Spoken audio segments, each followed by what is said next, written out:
bad. I want to share with y'all how I feel about this controversy about the Nat Turner story, which with your boy being the director and basically doing the whole movie and everything. But I say this to all y'all: it's a bunch of bullshit for them to pull up some rape charges that this man was acquitted for.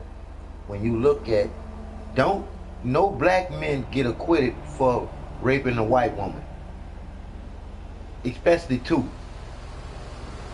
Two black men cannot rape a white woman and get acquitted unless they didn't do it. Normally they go to jail innocent. Normally it'd be a false claim that they end up going to jail for innocent. That's the bullshit that this is the controversy on this guy's movie coming out, all because of all the fucking everybody liking the movie. Even the white folks liking the movie. These Jew bitch sons of bitches. Yep, I say that you Jew sons of bitches that think y'all own everything, that stole y'all place in everything, that basically didn't work for nothing. You slaved everybody else over for everything you got. It's some bullshit. Now this man gonna come out with a good movie and y'all want to tank the man by bringing up some 17-year-old bullshit that he was acquitted for. Y'all ain't bringing up no bullshit against Bill Clinton and the raping that bitch did. Y'all are some sorry cracker son of the bitches. And I mean that from the bottom of my shoes, because my heart is pure.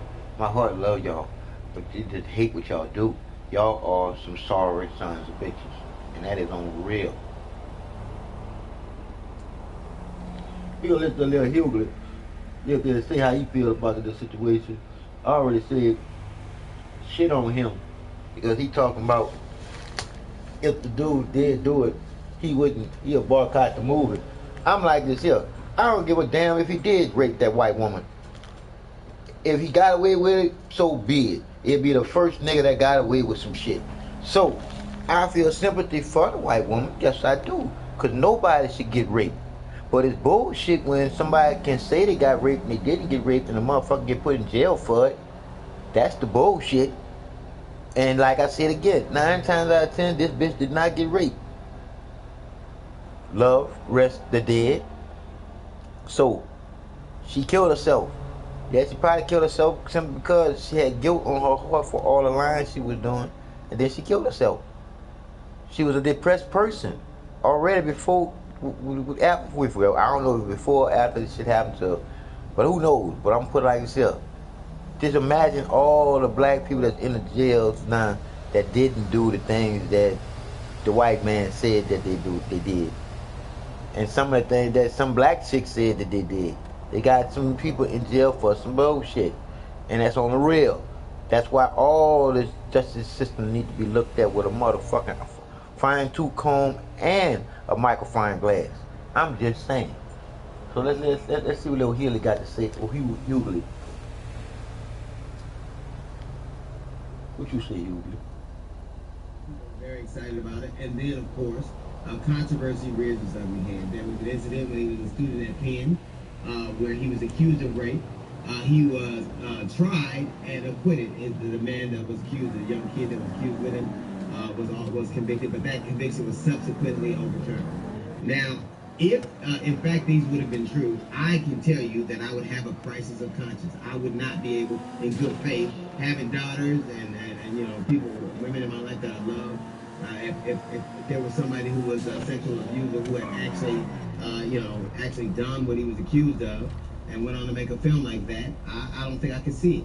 But there is no crisis of conscience because this man was tried by a jury of his peers. And if a young black man can have a peer of 20 white people who are tried, in my experience, I've never known two of the doubt when they were accused by rape. Now, I don't want to bring racism to it, but I will tell you this. In 1999, he was in college. He was accused of something. He went to court and was found not guilty. Now, I know a lot of people that have been not guilty and still went to jail just on accusations. I know it's curious. It didn't come out when he was doing the movie Beyond the Lights or The Great Debater. It is curious to me that now he has a film that is depicting black people getting down a little bit, and now all of a sudden it's a controversy. I don't have a crisis of conscience because I think this man did what he was supposed. He was adjudicated and found innocent. I mean, it's not like R. Kelly where I bought Chocolate Factory even though I knew it was something. It's not like that. Right. It's not like, I'm the Oscar committee and I give Roman Polanski a fugitive. I give him an Oscar. I think that it's, and a lot of people are talking about the way that he handled, that he wasn't empathic enough. But I will say this. He just like George Zimmerman got his gun back after he was found not guilty. This man has been adjudicated and he has the right to go on with his life. And I understand that even if you aren't guilty of something, the human side of you should be a bit empathic, but that won't be a crisis of consciousness. If he had done what he was accused of, I could not go. Or if he was found guilty. If he was found guilty, Hello, you're through to Pegasus Lifestyle Management. How can I help? Thank you, sir. Your spectacular aircraft is now ready for you at our nearest airfield. The benefit of the doubt when accused by a free river. I've just never seen it. So to be found not guilty, thank you. He had to be so not guilty. He had to be so not guilty. So. I mean, I think that it's unfortunate that it seems that at the great, and I'm not gonna put a conspiracy chain on it, but it seems like if they were serious about these charges, they'd have brought them up when he was starring in the other films he was in. Nah. But all of a sudden, Birds of the Nation come out. Now they want to put him in jail. I mean, I think it's a little weird. Yeah, it's past weird. It's bullshit. That is a very bullshit. I'm certainly not trying to make light of that because if something happened to her, but we see things all the time where you have a swimmer who does some things and we find it's just there are too many things, and that doesn't make it right. I'm certainly not equating the two. What I'm saying primarily is if this man, in terms of from my estimation, I could not go to a film by a guy who had actually done what he's accused of. But all these magazines are saying it's a crisis of conscience. There is not a crisis of conscience for me because that was solved by 12 men and women that said not guilty. So I will be going to see Birth of the Nation. Yep. It's not the same as Chocolate Factory. I feel weird. I was about to say. All right, that's a little more from the GED section. The Jazz Report is coming up right after Layla Hato.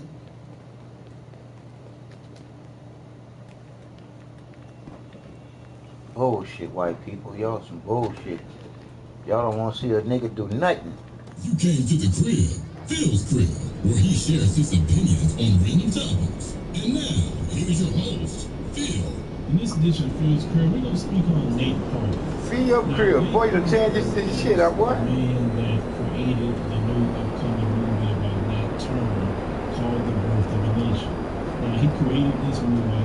Fox Searchlight spent $17 million acquiring the rights to have this film, and they wanted to show this in October. So Nate Parker is a man that everyone knows about with this movie. He's supposed to travel the country to promote this movie. There's a lot of buzz and it could be Oscar worthy, great stars for him. And then, what comes up is a rape case that he was acquitted of 17 years ago. Now, he was accused of raping a white woman. And we have to point out that she was a white woman for a reason. He was accused and his friend of raping this white woman when he was in college. Now, when they went to trial, Nate Parker was acquitted, was found innocent, and he was let go. His friend ended up being found guilty. He later appealed, and then they ended up throwing a case out after that. So him and his friend is off. But yet Nate Parker made a grave mistake. He made the mistake of speaking on something that he should not have spoken of. He was doing an interview, and that was brought up to him. Now, instead of him saying, because it's public record, you can't avoid it, it is something that I was accused of, I was acquitted, I moved on my life, and should have left it at that. No, he started expounding on the situation.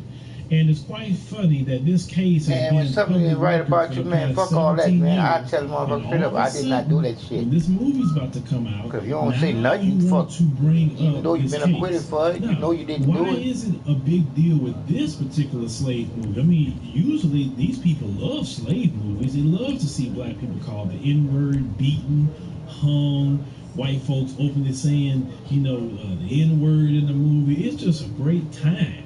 But what is the difference with this movie? Well, anyone who knows the story of Nat Turner know that Nat Turner led a slave rebellion. And they went to plantations killing slave masters and burning down their plantations. Now, you have to think a little bit bigger than just a rape case. Think about the climate that's going on in America right now. Think about how black people are standing up. Think about how black people are calling white supremacy out for what it was from the top all the way down.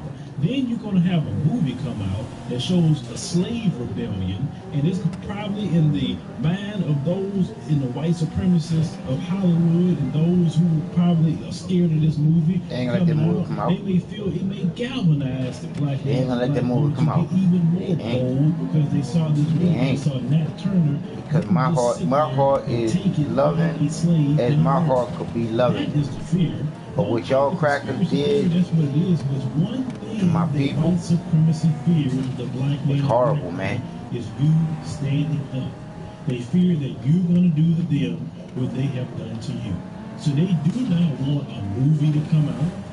They don't want a leader to come forth or anybody that's going to galvanize you to take a stand against white supremacy. But see, I've heard many stories from brothers about white women in college, or even young black boys that got in trouble with white girls. Now, if they would have followed the old people's advice and say, son, leave them white girls alone, they will get you in trouble. That's what they're talking about. They're not really speaking about them. And every time these white girls say something about a black guy, 9 times out of 10, her father found out, or somebody in her family, and they force her to go to the cops and say he raped me a lot of times. Shoot, sometimes it could be made up. I've seen cases, they had one in Louisiana of a 17-year-old black boy. This little white girl was texting him naked pictures. And he had it on the phone. It wasn't stolen from her. He didn't do anything covert to get the pictures. And he was still charged with possessing child pornography. But she sent it to him. Now, why is it that she didn't get charged with anything? Here's a little boy that I know from somebody else that one of their children got in trouble with a white girl. They was in the bathroom in school doing what they should not be doing. And guess who got in trouble? The black people. The white girl didn't get in trouble. They never get in trouble because they're innocent. They can't do anything wrong no matter what they do. And yes, you have a lot of these black boys and even some black men. And black men know what I'm talking about. 1, 2, and 2 of them. They'll come after you. You don't have to pursue them. They're going to leave you alone. They're going to keep your hands off you and everything else. But at the end of the day, a lot of them will get you in trouble. Because you may say, well, the woman herself ain't prejudiced or she ain't racist. She may not be. But the system is. The system doesn't like you. You may have that racist cop that see you with that white girl. You may have that racist judge that don't want you with that white woman. It may happen to you. You're putting yourself in risk. See, the way I was told growing up, you can get you the lightest black woman if you want to. You can get you a Hispanic or Asian. You can get you whatever you want. Just there's a difference when you deal with white women versus you deal with the women in our group and other races. They're just bottom line. It's not looked at the same. So, there's another story that I was told about this black guys. They was fooling with another white girl. She wanted 4 of them to be having sex with her. She was cool with stuff because one day she popped up and said they were. But for months she was cool with them. You see what I'm saying? And you see so many black men that get their lives ruined for having that sort of thing. And for me, just my personal life, I was afraid of that stuff. I did not want to be caught up like that. I stayed away from it. I just did. I was cool with them, but I could not get no date, no relationship, no none of that because I don't want to be caught up with no racist police. And no situation like that was up Danny found out or whatever, and then he's a rabid white supremacist. And now he's trying to get her to say that I raped her. So no, I could not do that. When at the end of the day, all you black men do what you want. That's your life, that's your freedom. But for me, that's just the route that I decided to go with the situation. But, you know, Nate Parker, you know, they're trying to ruin it. And another thing that I've seen with this situation is, you know, this man's acquitted. He's not a sex offender. He's not any of this. And yet you have these feminists, and I'm talking about the black feminists, jumping on board as well. And that is really sad. And the feminists should be the last ones to talk about the black ones, because when Daniel Holtzclaw had raped all those black women, none of the white feminist organizations came out to defend those black women. And some black women had got a wake-up call and see, said, wait a minute, they don't really care about us. No, the hell they don't care about you. But some of you are still idiots. Some of you are still human, and you join in or whatever they say, whatever black man or woman. How many times have white men have been accused of things, and what do they tell you about white men? That's a crime of life. He was, you know, exonerated or whatever, and all y'all do is say, okay, you shut your mouth. But when a black man does something or accused of doing something, he's found innocent and he's exonerated. You want to sit up there and talk about it like the man is guilty of rape. Now, if I was Nate Parker, you know what I would do? If any media organization would have tried to insinuate that I'm a rapist, the first thing I would do, I'm going to sue you, because you know what? You're trying to defame my name, and you're trying to slander me, because I am not, because I went through the process in a court of law. And that's funny how when George Zimmerman killed Trayvon Martin, and all these people saying, well, you know, he was found innocent, you got to respect the process. But when a black man is found innocent, you never can respect the process. When OJ went through the process, he was found innocent of that. You never could leave it alone. See, when a black man do something, anything in relation to a white woman, a white person, white America will not let that jump go. And that's the risk that you take, black man, dealing with that. Now, he's married to a white lady. You got kids with her. I hope he's happy, and maybe he is. But at the end of the day, you take a risk, black man, and that's what he's dealing with right now. He's dealing with white supremacy trying to destroy a great movie that we all need to see. Nat Turner has been one of my favorite figures in black history. And to see him finally come on the silver screen would just be awesome to see. So anybody that's trying to discredit Nate Parker, I support him 100%. I tweeted him and told him I support you, brother. Hope the movie do great. And I'm going to be one of the first ones there when it open so I can see the movie. But if they're trying to mess this movie up, everybody should get in an outroar, because that's wrong. When you are acquitted of a crime in this nation, you need to be left alone. But, you know, it goes back to color and skin. When a white man do something and he is exonerated, everybody needs to shut up. But when a black man is exonerated, you won't stop talking about it, especially when you're involved with a white person at the time period. You know, this nation with the racism is just amazing to me, and it's so blatant. That's why I keep referring to the video that we posted on the BULLsHiT TV of the Philippine president, how they call America out on their racism, and how they try to go to other parts of the world that they're so holy, and they can just tell other people how much they should be doing better, like they got their act together. We blatantly treat people, especially black, in this nation like they're second-class citizens. Give me your thoughts. Make sure to subscribe to this channel where we also feature some disrespectful YouTube comments and advice radio. Want news that isn't politically correct or influenced by corporate agenda? Subscribe to the BULLsHiT TV, where we present media with a common sense approach. Looking for something funny to get you through the day? Subscribe to Watch It Video Weekly. Thank you for listening, and see you next time.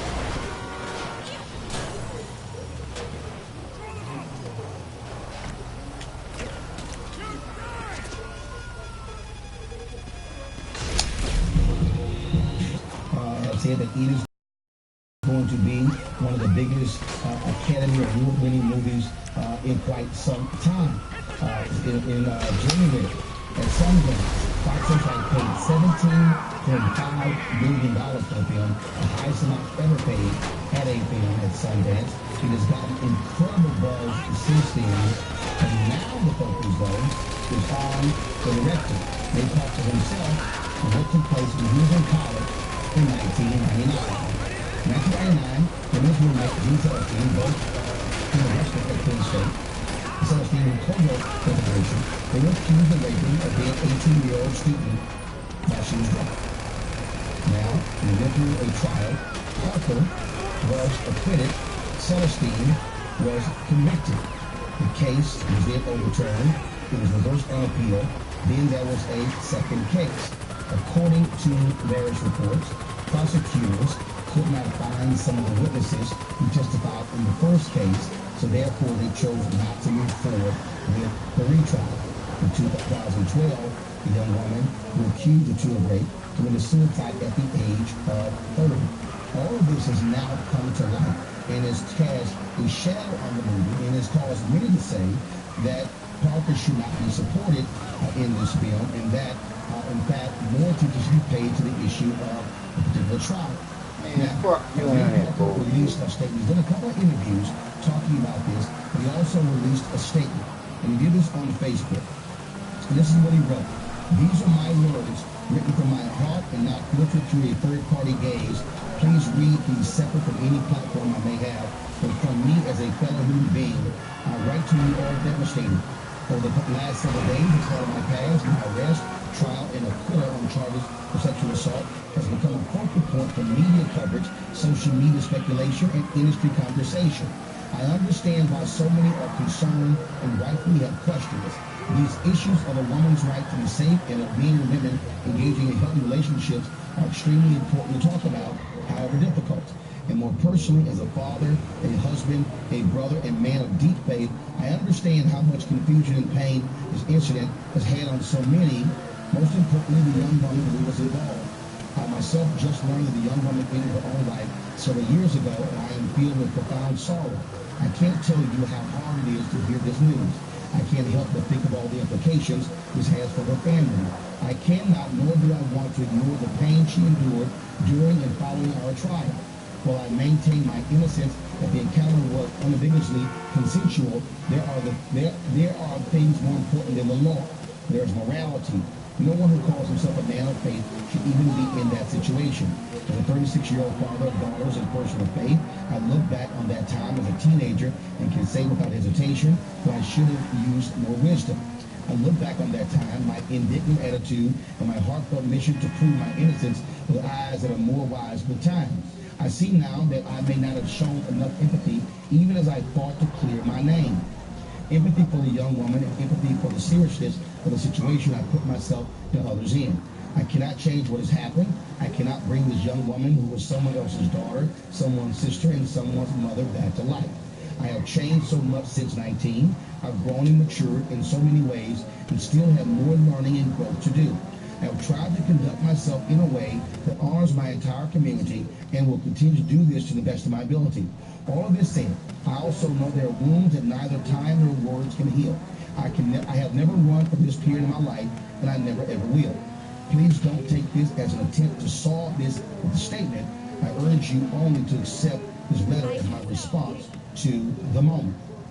Joining me now, Dr. Cleo Monaco, behavioral health expert, CEO of the Black Men's Exchange. Oh, this a bunch of bullshit. Y'all shouldn't even be talking about this. Oh, y'all got something to talk about. Why y'all ain't talking about Hillary? That's what this coming out for, to get y'all off of the Hillary. Get back on Hillary. Get back on Bill. Get back on them. Don't go any much. This ain't much to talk about. This ain't nothing to talk about. That dude was acquitted from this. So why are you talking about it? Why do you have a panel on this? Why? Why you have all them people sitting up there right now asking about this shit? You making it big. Let the shit go.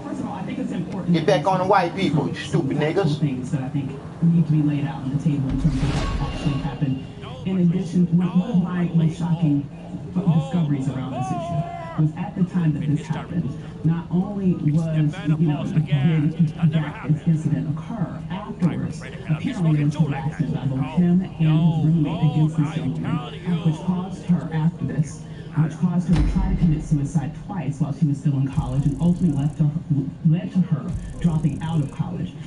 In terms of the retrial, one of the main reasons why it didn't come up was because she refused to go back and testify. And we know how difficult it is for rape victims to testify at trial. But again, though, one other thing. I have to get this out. Amos, you can get it out, but before you go there, I've read the account where one said she didn't want to testify. The prosecutors also said they were unable to have other witnesses testify. So it wasn't just her not testifying. Okay. And in addition, that's a factual point. All right. And in addition to that, one of the things that I'm glad that you read his Facebook statement, but one of the things that offended me, quite frankly, tremendously, was that his first statement on this issue, that was relayed in the Vanity Fair article, exclusively focused on him. Mm-hmm. You know, I went through a painful period in my life, and it was 17 years ago. And it was no attention whatsoever brought to this young woman who was largely devastated by this specific incident. You know, personally, I was shocked, I was hurt, I was devastated and disappointed, because I think this piece of art needs to be out there. I think that the world needs to know about Nat Turner, and needs to know about this rebellion, and I was greatly looking forward to this movie. And I'm not at the point now where I can say I don't think people need to support it per se, because I think the world needs to know that history. I think that we need to be enlightened in that way. But I also think that we need to understand and have real discussions in this country about rape culture and what that means, and have real discussions with our sons about consent and what that does and doesn't mean. And when people get your fucking children off this fucking Grand Theft Auto, your kids will know what. They wouldn't have to worry about what sex is right now. A life that was destroyed, and how do we need to deal with this? At least acknowledge it, because anyone that was fought along with him, so here's the question we got. I've seen ladies, and I know you're it's very interesting. You go to a fella, he's innocent. Others say, well, yeah, but we actually did. That took place 17 years ago. So, how do we then judge that today? Well, I agree with it. Well, y'all just gonna need something to talk about. His initial response to the rape incident. Bullshit, boy. People, boy. Y'all some messy bitches, boy, I swear. Y'all know that shit over with. Why don't y'all let that shit die? Y'all all dressed up. Just for to have something to talk about. From somebody else's misery, y'all getting pleasure off.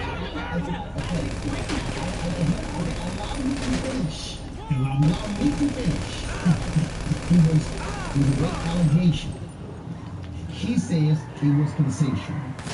She said it was not consensual. The jury made their decision. In the various reports, folks have said that it was because they had a prior relationship, or a prior sexual relationship, that was the reason why.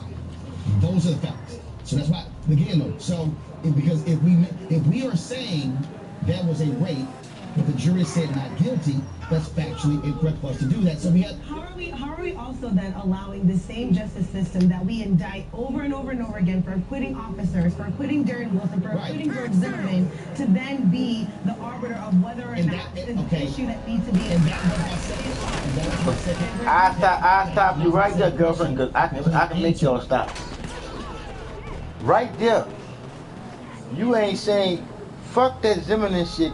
You do not hear about a black man going to jail, then going to trial against a white woman saying that he or another black man raped her and go free.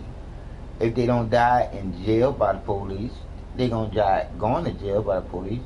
If they get a chance to even go to court, they going to jail. They don't go home. They don't get acquitted. That's the real shit. So when you look at this bullshit, that's all it is. Some straight up bullshit. Because that man that made a brilliant, beautiful movie that's gonna wake people up and people gonna not take this bullshit no more, because they finally gonna open up their eyes to see the bullshit, because they're gonna show on there how the Jesus shit was created and shit, and then you're gonna really see what the fuck they really created. They created this big old bowl of bullshit, this big old bowl of gumbo. I'm talking about with all the critters from the bottom of the goddamn sea, at the bottom of the gumbo dead, with seasoning and with the meat. So like I said again, I call it bullshit.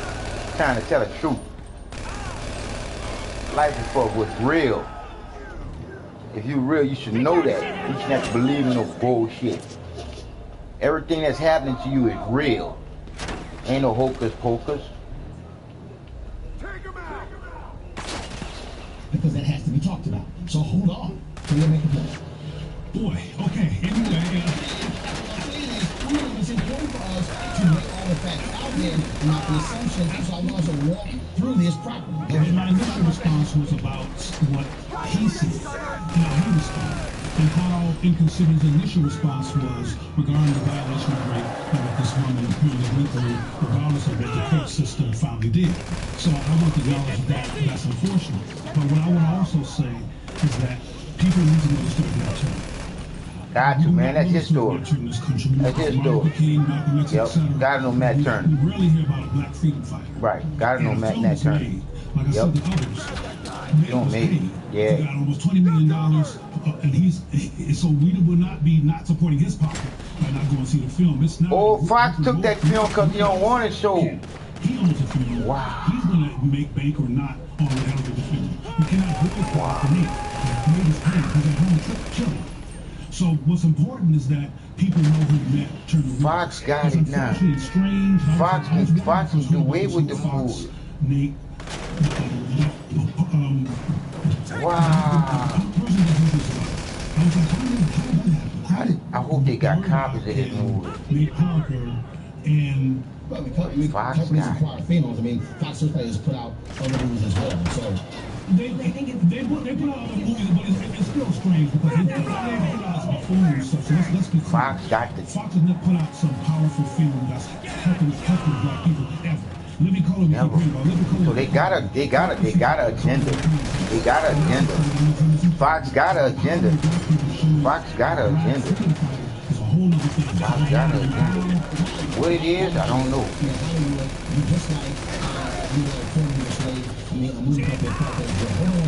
When we come back, I want to deal with that question, which I was going to get to in that end. I just realized that Fox got that move. How do African Americans look at this case and say he's found not guilty, but then in other cases where we disagree with the verdict, we then say that is wrong. We deal with that when we come back next. Welcome back. We're talking about The Birth of a Nation, the movie about Nat Turner and his director Nate Parker, and the issue surrounding him being accused of rape 17 years ago, and it now resurfacing as well. As I went to the break and I talked about that, I was on social media the other night, and I was having this conversation, and that is a dilemma many folks are facing. That in the case of whether or not we're talking about Nate Parker, y'all we're talking about bitches, OJ, man, we're talking well. about cases where African Americans, I don't know why y'all worried about that dude. I agree with this person, or I'm backing this person, and then if they're found not guilty. But then in cases where we disagree and someone is found not guilty, we say, but they were guilty. Right. Yeah, I mean, I think that the truth is that our justice system is flawed, right? But the issue here is, for me, is less about justice. It's less about, sort of the fact of whether or not there was an acquittal or there was a retry or anything like that. For me, there is a larger issue when you talk about rape, the rape culture in our country, and particularly in the black community. There's such a tendency to sweep this under the rug, and so particularly I think when we find that the victims are women, especially black women, or women of color, then it's easier for us to say, well, let the law play out. Let's let the process. We do it all the time with Bill Cosby, right? Well, like, we haven't seen any evidence. Like, let's let the process, precarious way and see where things land. But this is particularly true when the victims are women. There's such a push, particularly to allow for the sanctity, right, of the black man to rise to the top and not actually center what is true of the violence of rape and sexual assault in our culture. I think that there was a huge opportunity, and I think you addressed it earlier, for Nate Parker to actually have a conversation about sexual assault on college campuses and what it actually means to talk about consent versus, you know, like, oh, she was drunk or anything. Should he do that while promoting a film about the story of Nat Turner that a ton of Americans have no idea about? I say absolutely not. I do agree that it's meaningful for this movie to be it's being developed. I think it should be out there. And as you said, Roland, he was proven not guilty in the court of law. And I think that's very important for us to keep in mind that his life. Actually say anything about the experiences of this woman and you know what? millions of other this is a men. fair point. Agents mentioned something that I hadn't heard. You said that this young lady was harassed. I didn't see the Vanity Fair article. Actually, it was two images again. I didn't see any of those. But since then, it seems as though he has come to his senses, and he mentioned something that's very important: empathy. Empathy for this young lady who obviously had a tragic event, although he believes himself to be innocent, and the court of law actually agrees with him. But the court of law actually agrees. So why are we relitigating a case Thank you. that was already proven? Thank you. Thank you. Why is y'all even sitting there at a panel? Why? Why? Why? I'm talking about litigating this is taking this as an opportunity because frankly, sexual assault is a part of Black history. It truly is. Yep, by the white man. By the white man. And then yep. Let's not separate black folks from everybody else. It's the reason I'm the color I am. Let's just be very clear. Nah, that's what I'm talking about. Nah, that's what I'm talking about. And in fact, I've seen The Birth of a Nation, and two of the most powerful scenes in the movie deal with the issue of rape. It wouldn't be difficult to talk about sexual assault and slavery because, as you just said, they kind of go together. But I think we're falling for something here. Real big conspiracy thing that you get in my case about, Roland. Okay. Here comes Super Black. Super fact. Okay, go ahead. First of all, it's really peculiar that on the heels of the release of this particular type of film, all this drama is going on. All this drama. If you pull back the curtains on a lot of people in Hollywood who are making films, including people like Woody Allen, who married and raped his own daughter, stepdaughter, and Roman Polanski, raper, you'll find all kinds of stuff. Yeah, first of all, back with Roman Polanski pled guilty to rape and fled the country, and has been. My point is that he's still held in glory. That's my point. Is that he's still. My point is that Polanski is still held in glory as a great filmmaker, and it's not a whole lot of talk about what he actually did. So I want to make sure I'm real clear in terms of my point. But the point I want to make here is that Hollywood, in terms of the human beings that make the films, are full of flawed people. So the point I want us to get here is that we got to see this film about Nat Turner. And do not allow this interesting dilemma that has come up right before the film's release to get in the way of the importance of knowing this man's life and knowing his stuff. Okay, I'm sorry. Go ahead. We're talking about that's exactly what we're doing. It's a whole bunch. We're saying that this guy is still guilty in the court of public opinion. That police officers kill black folks on a day-to-day and don't get put it for all the time. That's all this is, distraction. If we know that the system is rigged, then why are we basing our conversations about how we treat each other, about how we engage with each other, about accountability for each other, to each other, based on this system that we know is General response, they're able to clear. So I would say we know that the criminal justice system oftentimes marginalizes African Americans, disenfranchise African Americans to a great degree. This individual is a black against black men, right? You just said this individual. Absolutely, it has a history of being flawed and marginalized black people. In some cases, we get a good verdict, one based on fact. You're deciding that, well, this is the one case where there was a good. Yes, this was the one case. Because the niggas normally go to jail. Let's talk about these things in a broader context. Okay, the reality is, nearly 2/3 of black women have been a victim of sexual assault at some point in her life. As a black community, we have to deal with that. We have to deal with it. We have to stop suppressing that underground and telling black women that you have to somehow push down the fact that you're a woman to prove that you are good enough to be considered black. Now, here's the reality. We have to make sure that I think that as this thing goes to college campuses, frankly, I don't think you need to conflate the two, but much like how the NFL did investments around domestic violence after they had what happened there last year, I think there needs to be some investments around by Fox Searchlight, whoever bought this movie and decided to support this, probably knowing that this was in the background, or either Nate Parker himself needs to invest in the community around educating people around sexual assault and do that as a separate and ongoing event that occurs across the country in addition to promoting. I think the idea of Nate Parker doing a sexual assault tour is ridiculous. He's not an expert just because he was. He's not an expert because he was in court and found not guilty for an appearance of sexual assault. And also, I'm frustrated with this idea of that only black women get raped, black people get raped, and black men get raped. And because of patriarchy, the embarrassment and humiliation about men being raped, we don't hear about it. And it's put on the rug much more than women get raped. Matter of fact, there's some studies that say that men get raped as much as women. So who are you going to listen to? The bottom line is that that's another issue that has not been brought to the point. So let's not act like only one group gets raped. Rape is horrible no matter who it occurs to. But let's separate these things. Like I said earlier, Nate has been paid. He's out of his picture now in terms of this film. Let's go see. No. He's actually not out of the picture. He's very much involved in terms of. Well, I know that. I'm talking about in terms of. I'm talking about supporting this film. Right. So supporting him. So here's a question I'm going to raise. I'm going around to each one of you. Hold on. Literally, I got 60 seconds.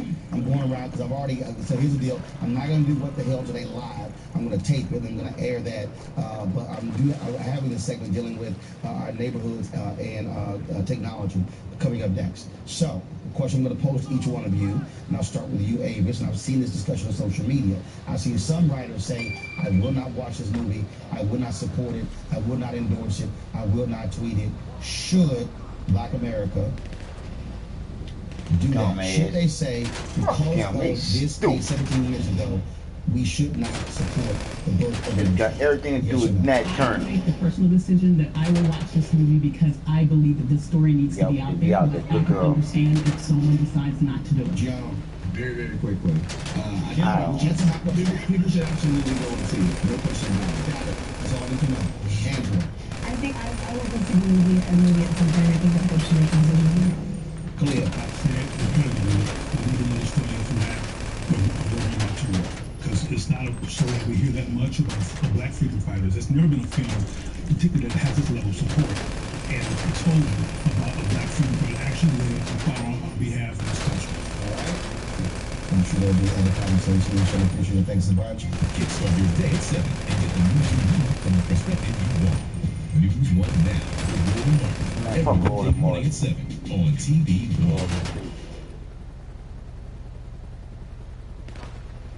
Live and breathe Houston. Amazing people, great sports, fantastic food. Everybody talking about this shit. That's fucked up. Man was acquitted for that shit.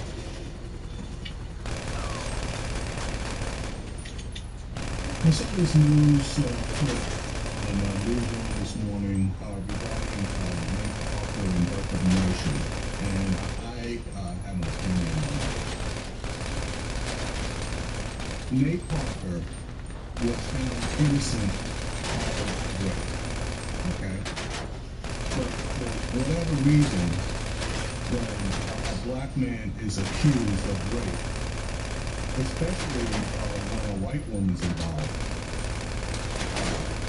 no matter what the verdict is, he is going to wear that stigma for the rest of his life. Yep.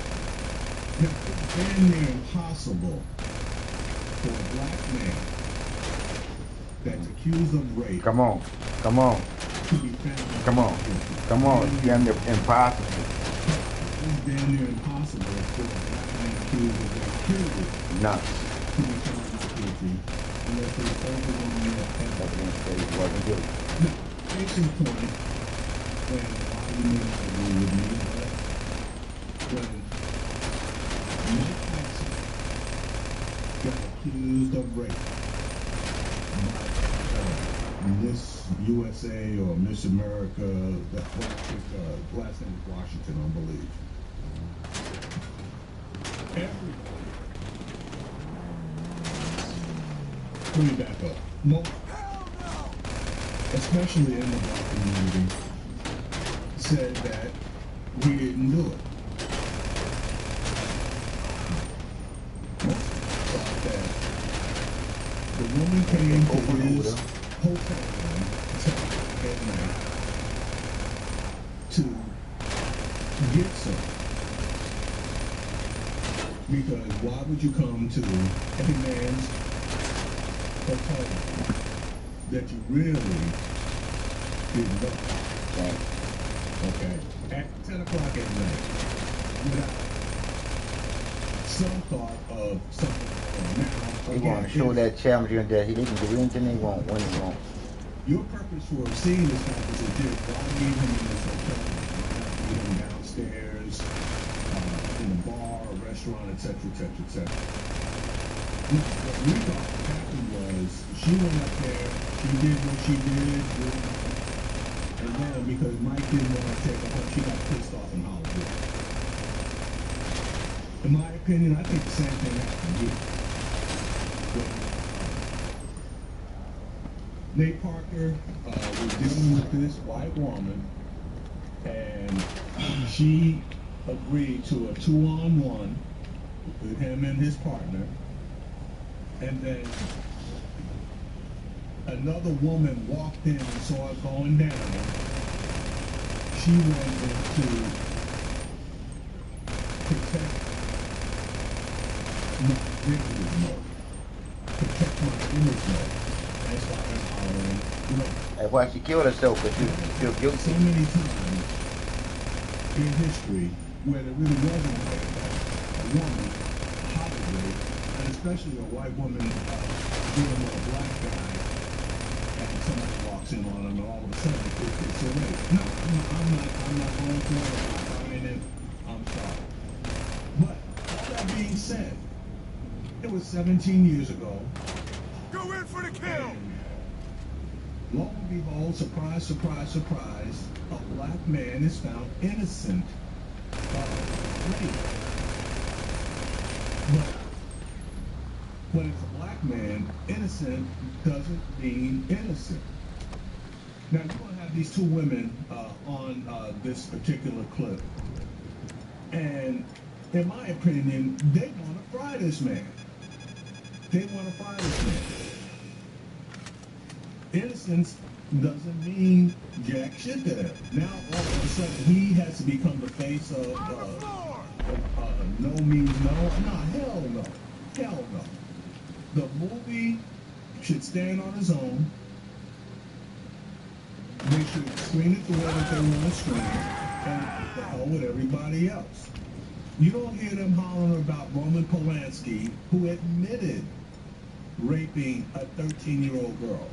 And he's going on. You don't hear them talking about him. You don't hear them talking about Woody Allen, basically having sex with his daughter.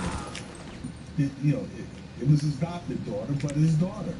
She was underage, and she came out and told it. But nobody's over here trying to fricassee him. Okay? You got Mark Singer of Star Trek fame. He's a goddamn pedophile. You don't hear them jumping up and down about him, and we just had a Star Trek movie that just, came out recently.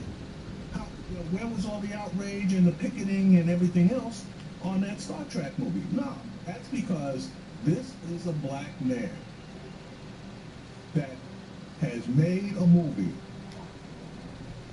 and people already like that is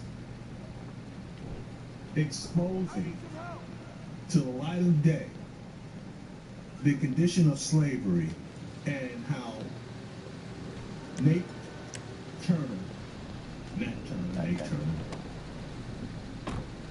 revolted. And it shows the power that black people have when they want to utilize it. And that is why Nate Parker's under attack. And hell, the movie's under attack because you get a whole bunch of these dumbass black celebrities like Snoop Dogg, this dumbass, that don't want to see no more slave movies. He's tired. Nah, that's bullshit. See, and that's our problem. We need to get on board. These women need to get off of this. Every man that gets accused of rape is guilty, which is exactly, what they're basically saying. They're trying to sugarcoat it. No, Nate Parker does not have to be the face of no means no. That's bullshit. He's innocent, so there was no, so there's no need for him to come out there and be an advocate of no means no. All right, anyway, I'm going to play this clip, and you can see what I'm talking about. Nate Parker's account of the greatest slave revolt in American history, the birth of a nation, the story of Nat Turner, had Oscar written all over it. He, of course, didn't say since January that it was going to be the leading movie. All that right now is in jeopardy as a result of all of the attention surrounding Nate Parker being accused of and found not guilty of raping a woman while student at Penn State. I don't even know why y'all even like. The American Film Institute has canceled Friday's screening of the movie. Also, what Fox has done, the company that actually bought the movie, they have also canceled the screening of the movie and Q&As at all the upcoming festivals. The movie is scheduled to come out on October 7th. That's why Fox watched the movie. That's why Fox watched that movie. That movie ain't coming out. As opposed to all the attention being focused on Nate Parker and his case from 17 years ago. The dean at AFI released this statement, quote, I have been a recipient of many different passionate points of view about the screening, and I believe it is essential that we discuss these issues together. Messenger and message, gender, race, and more before we see the film. Next week, we'll be scheduling a special moderated discussion so we may explore these issues together as artists and audience. And Parker, of course, directed, co-wrote, produced, and stars in the movie.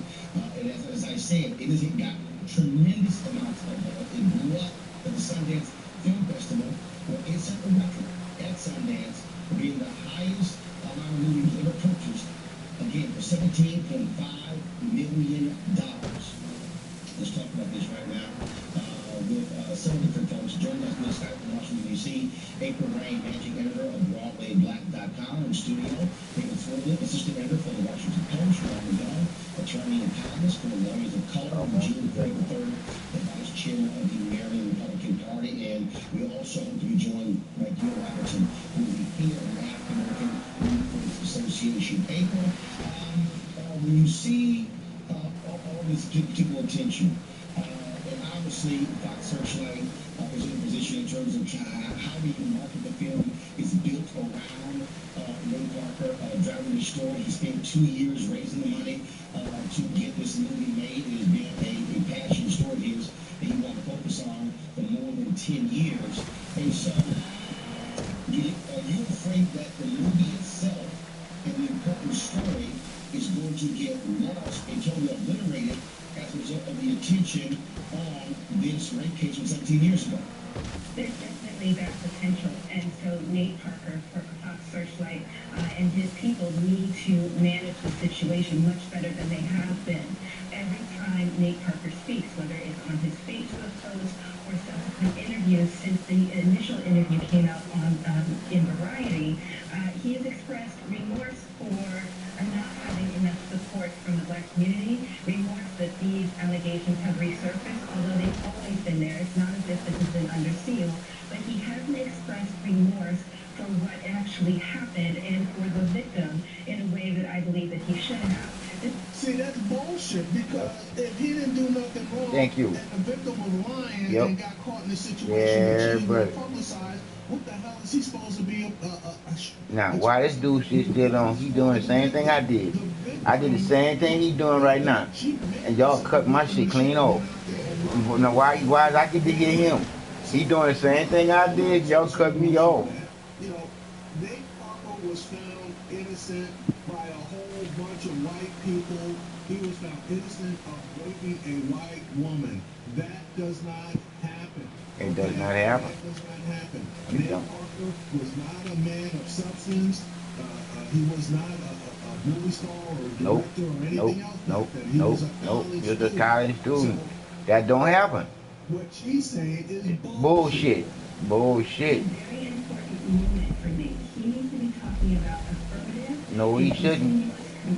No, he shouldn't. Bullshit. That's exactly what he doesn't need to be talking about. He doesn't need to be talking about this period. Yep. There was consent.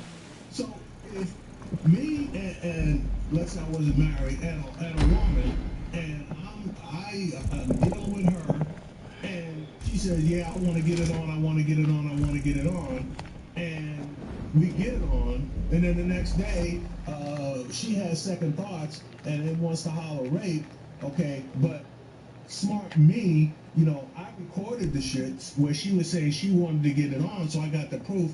Now, am I supposed to go back out there and be an advocate for affirmative responses? Fuck no. I get found innocent. I'm walking away from it. The broad got caught. She needs to move on, okay? And that's the end of that story. Fairly claim liability, but he needs to say, I should not have been in that situation. Don't let yourself get in that situation. Let's talk about consent. Let's talk about what you can do to prevent it. So you're saying that if a woman wants to do a 2-on-1 and you're for it, you should say no, because exactly what? And if a woman wants to do 2 women and 1 guy, the woman should say no because of what? No, that's bullshit. What happens behind closed doors between consenting adults should stay behind closed doors between consenting adults. So for what this broad is saying is you should never be in that position to be behind a closed with 1 or more consenting adults doing whatever you're doing. She's not making any goddamn sense. Cause these motherfuckers freaky as freaks could be. First and foremost, he was indicted. There was a trial. He was found not guilty. If he goes there, that leaves the impression that Nate Parker is guilty, even though he was found not guilty. Exactly. Not necessarily, no. But what we bullshit. The perception is if he starts doing a Maya culpa, then I'm gonna say, why is he doing a Maya culpa? He must have done something wrong. This man is full of shit. Situation for 20 years. There are ways to have this discussion in a very intelligent way. So with my knowledge, my attorney, if she's gonna tell me to break myself down after I've been found innocent, no. What you do then is you toot your horn that I was always innocent. The legal system has done its job, and I'm just happy that it did do its job, and you move on. This lady, she is being 100% totally disingenuous. Everyone should be talking about consent. The initial talk that recommendation is going to be screened on college campuses across the nation. It's over consulting with Nick Parker that he needs to do that and make the issue of affirmative and continuous part of the discussion. He has every person should be talking about consent and why not Nick Parker, regardless of what his This lady got a history. Yeah, she got a history. I'm willing to bet you she got a history, and the other woman I think she definitely got a history. All right? Because normally,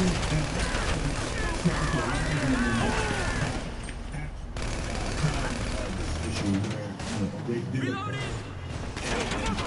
they pretty much would never get over it. I take that back. They can get past it. They never forget it, but they can get past it. Okay. This lady, to me, seems like she got a situation, and with Nate Parker coming up, it basically reblossomed and now she's projecting. So the question is, so I saw an X-ray and she said that they should be talking about slavery and the issue of rape on college campuses. But in an article, she said that the issue of rape on college campuses should be discussed before slavery. I talked to her and she said, wait a minute, if you do that, you're actually making what slavery, what natural did, secondary to this particular issue. Your thoughts? Shut up, bitch.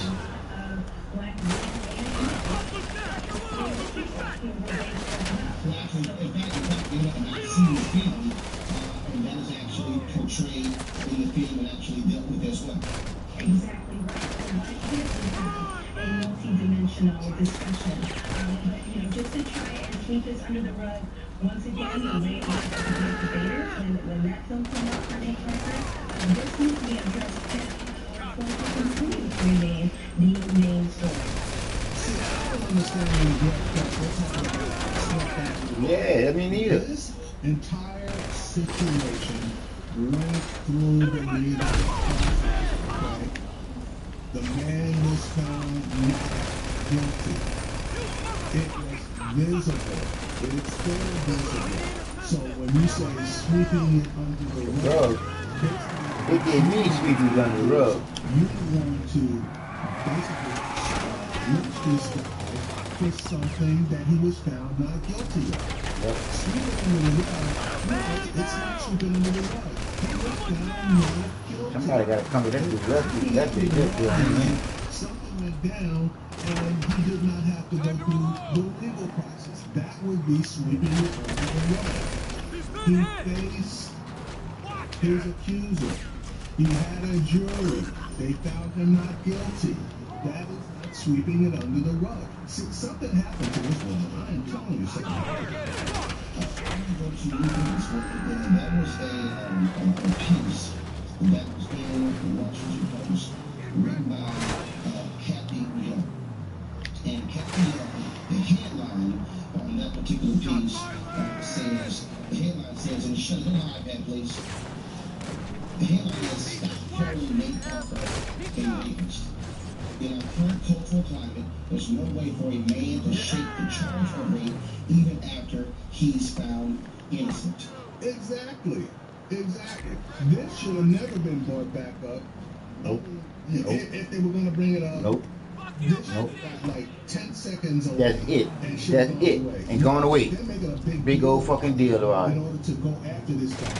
And then in turn to go after the movie and knock the movie down. Oh, but they already got the movie. I'm sorry, they got the movie, dog. You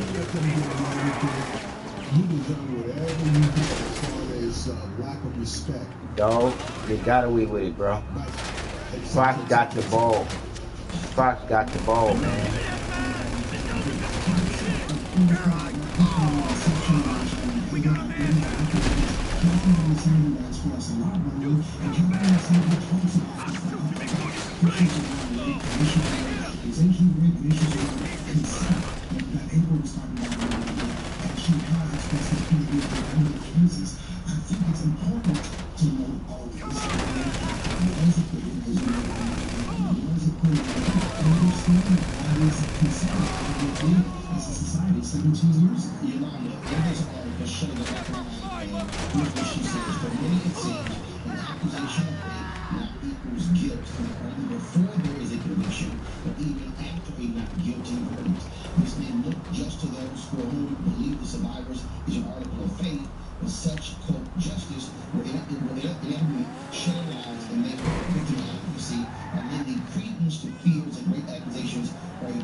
Something went down with her as well, okay? Not guilty means innocent. Yep. Period. Of 1,000 rape cases, out of 1,000, only 344 will be reported. After those, 63 will lead to an arrest, only 13 will be prosecuted. Okay, so now you see where she's going. She's saying that the majority of rapists get away with it. She's not even going to consider that Nate Parker was innocent of the rape. She's telling him that he don't get convicted or face any type of ramifications. Not willing to consider that there was no rape. And that's her problem. Remember, participated in the same activities as Nate Parker did. Nate Parker did. He did, in fact, receive prison time. But the point is, that there was hearsay evidence. That there was hearsay evidence. So my point is, we love Nate Parker. We appreciate what he has done for his career. And he has to work on his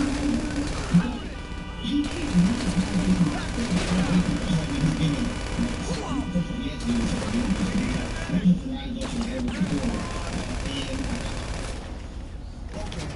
can't run away from this. Why would you run away from being found not guilty? Something like this. She's an attorney and something went wrong with her, and she's projecting as well. Okay?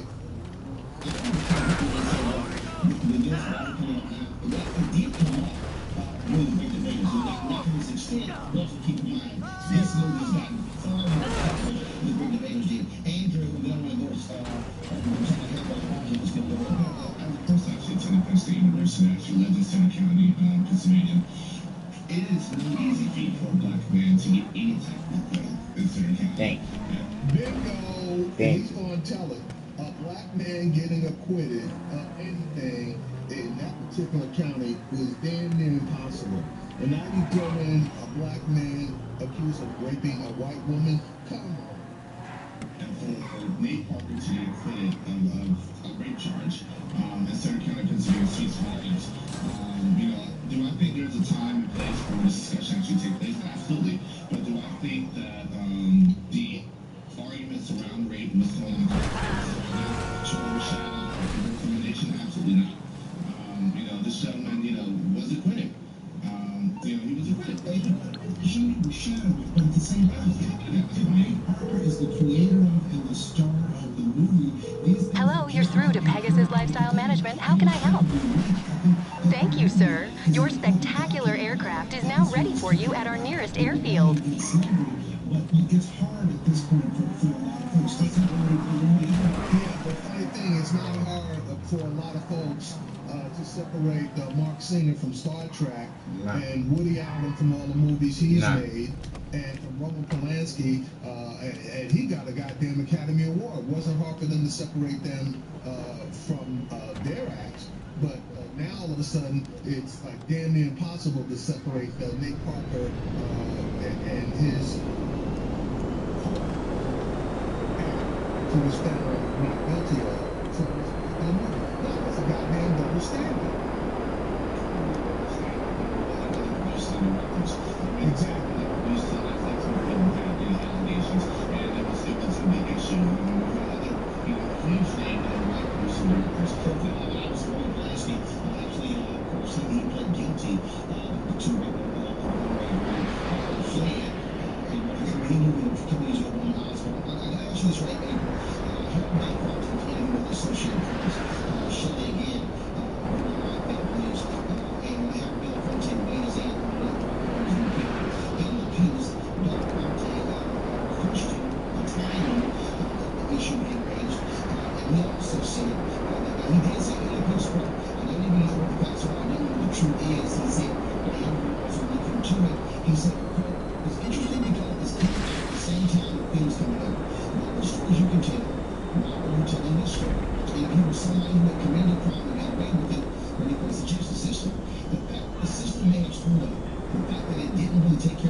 guilty. So, as you said, there's no big controversy here. Nate Parker was not about to buy NBC, right? That's the way we go these days. Okay, for those of you who missed that one, that's a Bill Cosby reference. Yeah. And we all know that he's being fricasseed because he didn't rape any of those women either. Now he's got to face the legal system when he damn sure should not have. So anyway, that's just an aside. Bill Cosby's innocent. Them bitches are all lying. I made several videos about it. I'm gonna leave that piece of it right there. That's not what this is. But as you said, this is the biggest moment of Nate Parker's life. And so journalists doing what journalists do are going to go dig into the origin story of the person who wrote, directed, produced, and starred in this film. And again, this information was not under seal. It was readily available. So it's coming out now, and it needs to be addressed. Thank you, Mr. Belfort. It's been addressed. He was found not guilty. No, Harry Belafonte's comments are not unfortunate. Harry Belafonte's comments are realistic, and he's defending the man. You guys just don't want to let this go, okay? And I don't understand why. You know, you got to bug up your ass about rape, okay? So something finally happened to you, okay, or somebody that you know. And now, even though this man has been found not guilty of rape, you can't let it go. You can't let it go. So, I'm sorry for you. Harry Belafonte is right. You guys are trying to assassinate one of our own. I got no love for you. And again, let's remember, Jean Celestine was in the same room committing apparently the same acts that Nate Parker was. Nate Parker was acquitted in part because he had had consensual relations with the victim earlier. So if he had not, there is an argument that perhaps he would have been convicted also. See, now she wants to make a fallacious argument. The woman decided that she was going to go along with a 2-on-1. That's the problem. Everybody knows that. Everybody knows that. He walked in on them. Everybody knows that. The woman was embarrassed. Everybody knows that. He wasn't feeling any problem because the woman that walked in on him, he asked her if she wanted to join him in a 2-on-2, and she declined. If there was anything funny going on at the time, the person being raped would have started screaming at that point. Yep. Celestine was convicted. His case was, as you said, was overturned with hearsay evidence. They wanted to seek a retrial, but two things happened. One, the victim did not want to testify. Two, the prosecution said they also had difficulty in the witnesses in the first trial. Celestine is the co-writer on what I'm saying is, the point is, I'm giving that because other folks have said the Celestine was convicted, but they didn't add that what was actually also overturned. That was there's going to be a second trial. Hold on a second. I'm going to read this here, and I want y'all to respond to it. And quote, this is what Harry Belafonte. And as this, he said, how do I put it in a perspective that helps me with greater clarity, understand why this is the consequence of something he's done by getting this high profile, because this film is touching a lot of consciousness. Why isn't that the story? And is this going to be the price that young black women and men pay for making films of substance? Are they going to dig in and get dirt instead of fruit? What are we doing here? And where is the voice that defends him? That's beautiful, bro. He, in fact, is worthy of defending. Exactly. And that was beautiful, Harry. Boy, that was beautiful, Harry. That was beautiful, bro. That was beautiful, Harry.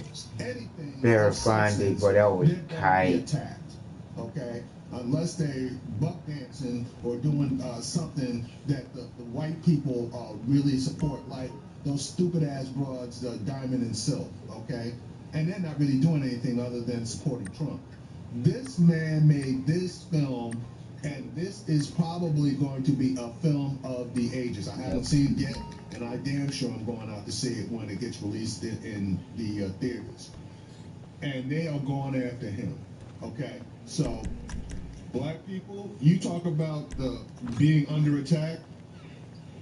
It's time to step up to the plate and defend one of our own. Yeah. Well, go ahead. Well, we're the voice that defends them. Go ahead, James. Well, we're the voice that defends them.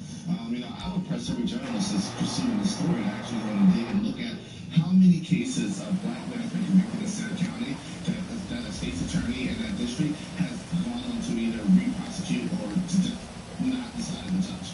I mean, what has happened with Nate Parker is such an anomaly, and that's why I think it's kind of miscarriage of justice that we're discussing on this night. Exactly. I do think there is a time for discussion around rape and consent. Just as not it. But I also think that if a lot of these cancellations are going to take place and Fox Searchlight's going to cancel a lot of these screenings, then we need to have every single HBCU in this country and hold a screening. But the Fox Searchlights canceling some of the screenings, I think it's more to do with them trying to salvage the movie, right? Whether or not. No, man. Fox ain't buy that movie for nothing.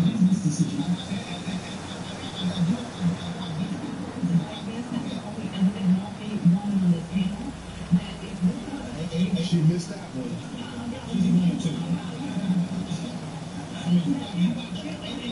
See, that's when you know that they are emotionally engaged. When she said she was the only woman on the panel with this other woman right there, she was getting ready to lose it again. If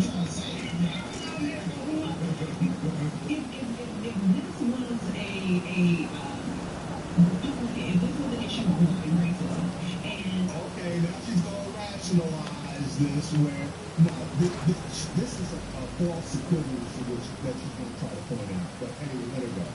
Defenders of Trump or other racial issues were up here. We were talking about, say, a police officer who hadn't been convicted of a crime, and then that police officer had gone on to do something else, and they had been acquitted of killing an unarmed black person. And we were hearing the kind of defenses that we're hearing now. This wasn't the time for this discussion. It's always the time for this type of discussion. The woman who was a victim of this crime, who, by the way, committed suicide years later.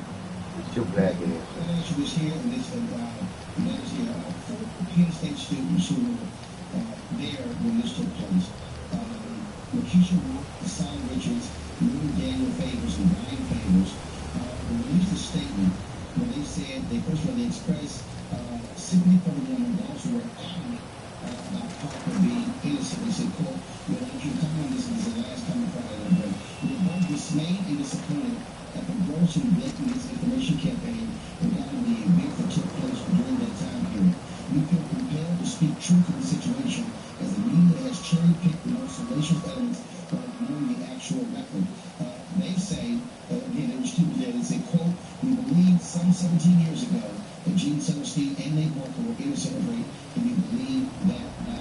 Just again, your thoughts, and then I'm coming about 30 seconds. Now watch this, okay, and Roland's going to have to correct her, but she's basically going to attack the people that made that statement. Well, good for them, but they weren't there, and they weren't in the room. And so all we have are the court documents, which are what I have read. We have the witness testimony, which I have read. We have the communication between the victim and Nate Parker after the event happened. And so that is what I rely in my opinion on with respect to this. And I don't think it really matters what they say if they weren't in the room. They're going to be supporters and they're going to be detractors. And so you have to lay all the matter. Okay, let me stop it right there. This woman just said Nate Parker's guilty. Okay, based on all the research she's done, she's saying he's guilty. It don't matter that the jury found him not guilty. She's saying Nate Parker's guilty. She's also saying the people that believe he's innocent, that their opinion don't count, but hers does. And I say this, Andrew, because someone could say, well, you say it doesn't matter. But when your mom say it doesn't matter, or David, or Eugene, we were in the room. And so this is simply individuals who are students there, who are a part of that whole situation there on the ground. So I do think that their opinion does matter, because if we say ours matter, theirs matter, because they were closer to this than actually any of us were. Right. Well, let's also look at what happened after the fact, right? Okay, so now that she got caught on that one. Now she's got to take another tack. This was not a walk of shame that this woman did and decided, that she wanted to place charges. She attempted to commit suicide a couple of times. She was allegedly harassed and bullied. Her life went into a tailspin after this event. So I'm not saying that necessarily proves anything, but even remember, she never sued Nate Parker, right? She sued Penn State for failing to protect her and gave an investment. $17,500. Exactly, and all she was asking is for money because she could not go to class. She wasn't asking for an inordinate amount of money. So all of those things say to me that we should give her perhaps the benefit of the doubt. All right, well, again, okay, you put the benefit of the doubt, I put the benefit of the doubt, but as David said, this is not going to come out of the courtroom, civil and criminal. It's really going to courtroom opinion. And perfection, I would appreciate it. All right, so guess what? I would give Nate the benefit of the doubt. He was found not guilty. So, these brides, I'm sorry, these women, have actually done what I don't know. I've stated what I think their acts is, and they are going to try to convict Nate Parker in the court of public opinion. I think it's up to us, basically, to find him not guilty in the court of public opinion. We damn sure need to go out and see that movie, because that movie is bigger than Nate Parker. That movie is part of Black Christian. I ain't gonna give you that truck. I haven't seen it yet. I just hope it's an accurate representation.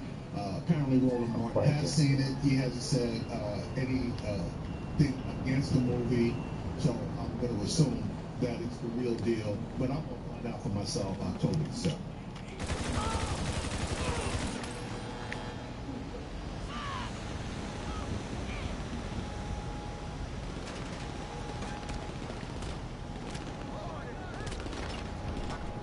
What's up, everybody? This is Joe. So I wish I had this piece when I did my video on Nate Parker. Apparently, this is a transcript, a phone transcript of a conversation that Nate Parker had with this chick. I found out about this because of a video that Chris Watkins mentioned in his video that was on one of their websites. I went to that website and just clicked on it, it didn't do anything. So I Googled it and I found it. And so this is a phone transcript.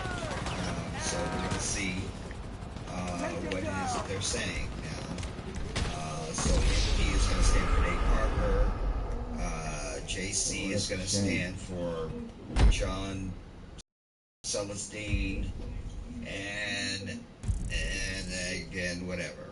All right, and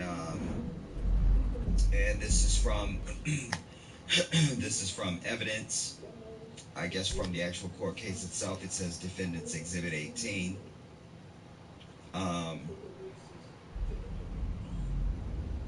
Yeah.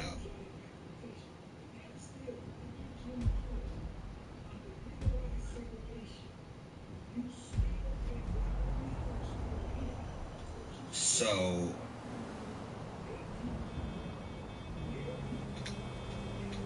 I talk with my mouth. What's up, big? Bullshit, man. All that bullshit.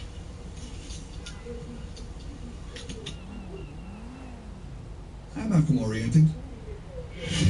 His outcomes are strong. His screen share game is tight. It's... Remember ever having a conversation about the definition of consent when I was a kid? Interview that have come to fruition. Let me just read this. This is from the Washington Post. 7 months ago, Nate Parker seemed poised for a breakout year. The Birth of a Nation, his movie about Nat Turner's slave rebellion in 1831, sold for a record price at the Sundance Film Festival and generated high-frequency Oscar buzz, especially after a year when the awards were slammed for their overwhelming whiteness. Instead, Parker's rise drew attention to a 17-year-old rape case, which has made them the catalyst for another uncomfortable conversation about art and politics.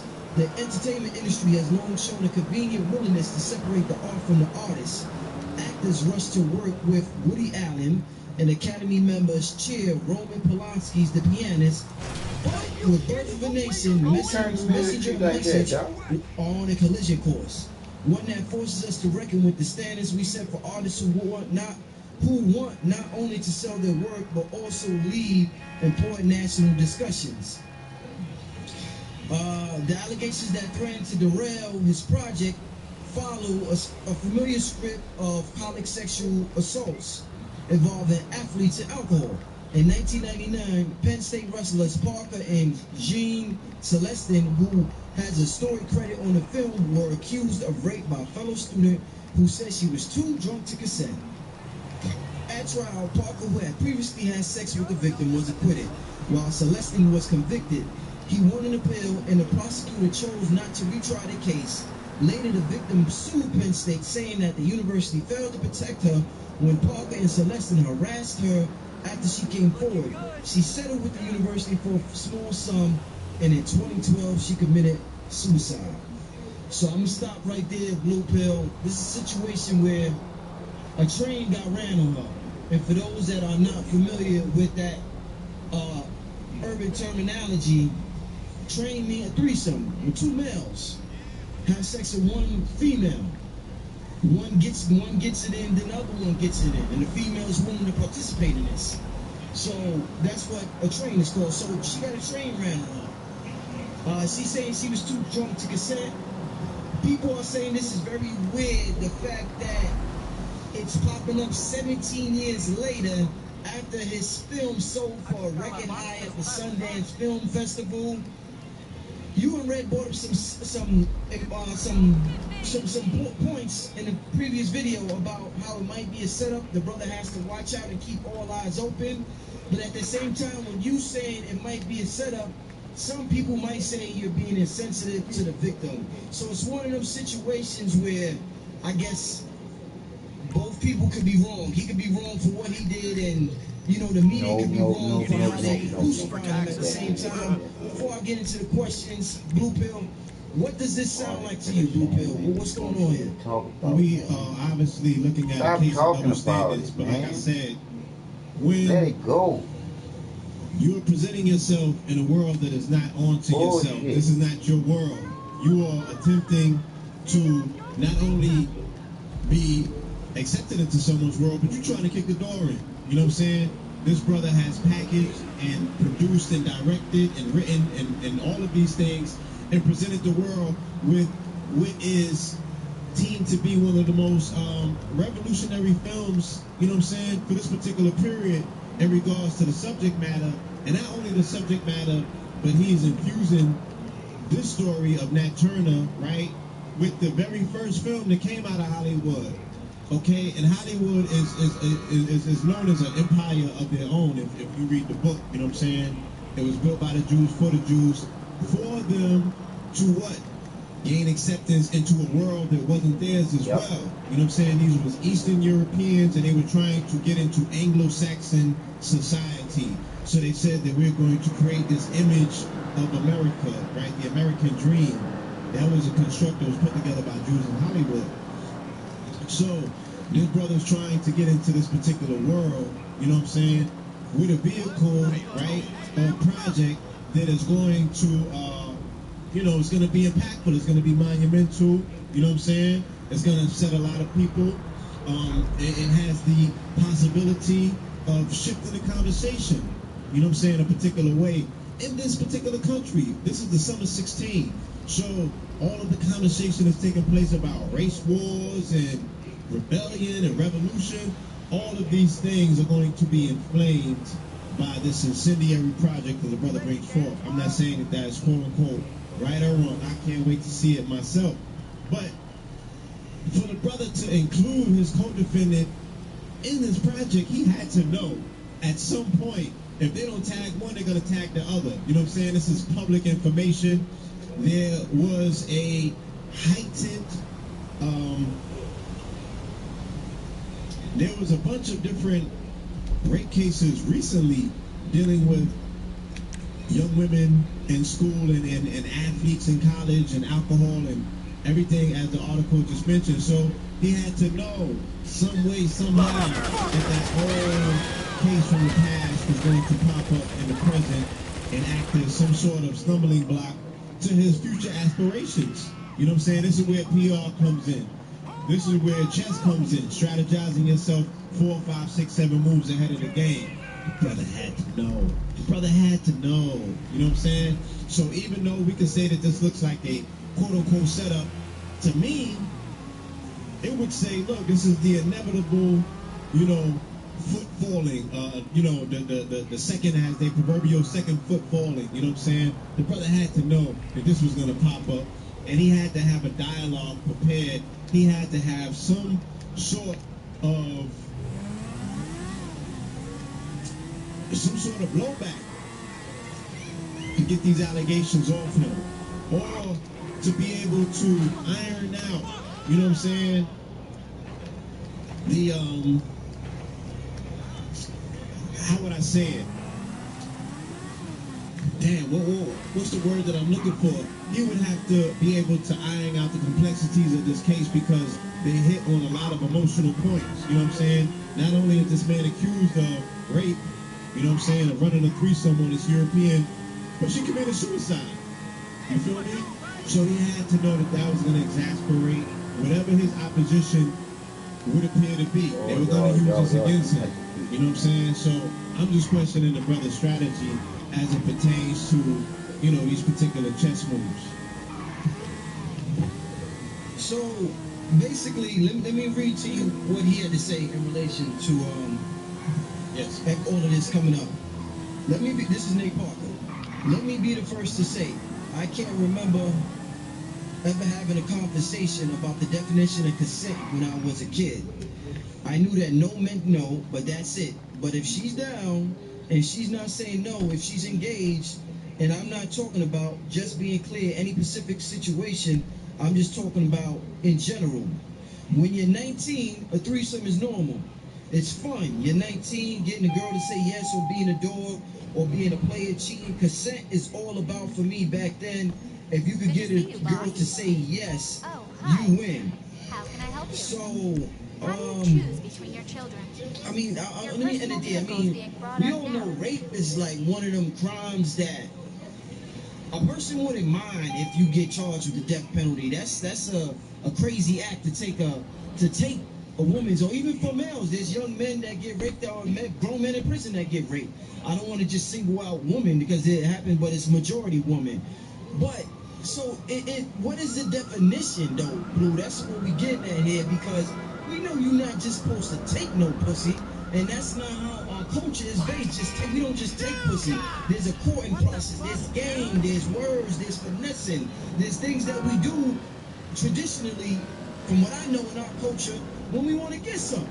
So a lot of people see this as a case as white girl, college, 19, everybody's drunk.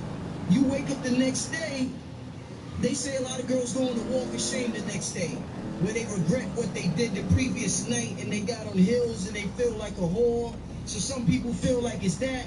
Some people feel as and it could be a plethora of things we were not there to say.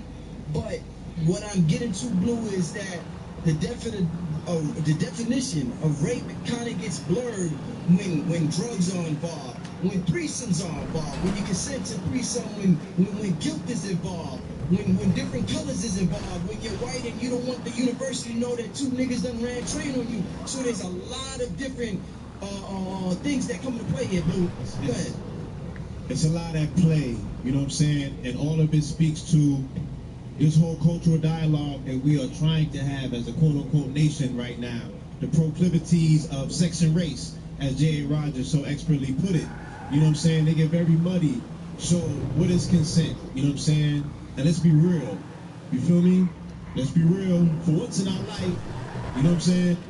Can a shorty that's wet, that's drunk, give consent? Can a shorty that you passed the pill give consent? You know what I'm saying?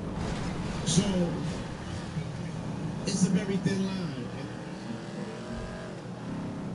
precisely put GMC Terrain pioneer premium audio. And here's how to put it to good use.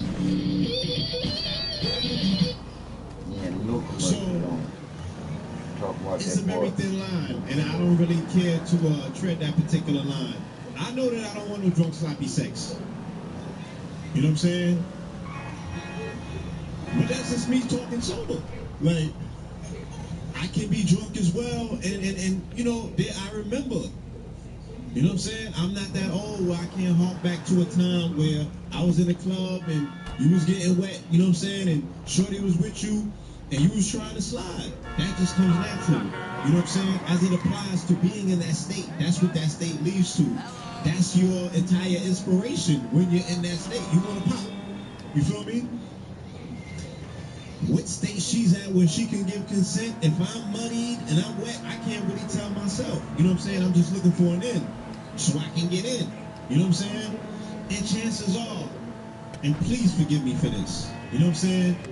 But if she's wet as well, or if she's high as well, if she's off a pill, she might be looking for the same thing.